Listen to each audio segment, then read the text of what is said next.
Hello everyone, আশা করি সকলে ভালো আছেন। আগামীকাল রবিবার সোনিয়াতে একটি নতুন টেলিভিশন শো আসতেছে। নতুন বলতে আপনাদের পুরাতন কার্টুন নাট বল্টু। ইয়েস, এটা 3D মোশনে পোস্টার 3D ভাবে একটি অ্যানিমেশন মুভি আসতেছে আগামীকাল।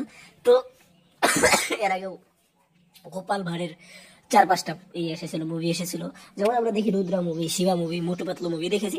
সোনিয়াটা এটা 3D ভাবে অন্যরকম ভাবে এটা নিয়ে আসছে। তবে 3D অনেকের কাছে পছন্দ না, আবার অনেকের কাছে সেই লাগে, হেভি লাগে।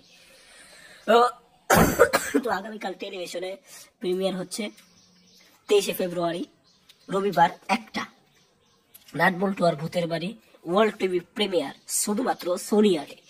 সেই হোক, খুব ভালো, এগুলো চলতে থাকুক। এখন আমরা আশা করি নেক্সট সব পারে 2ও চাই, আমরা বালবি রিটার্নস চাই, আরো অনেক কিছু আমরা সোনিয়ার থেকে আশা করি, কিন্তু সোনিয়ার পূরণ করে না। কি যে কমই সোনিয়াতে কারাই ছাড়া আর কিছু আসে না।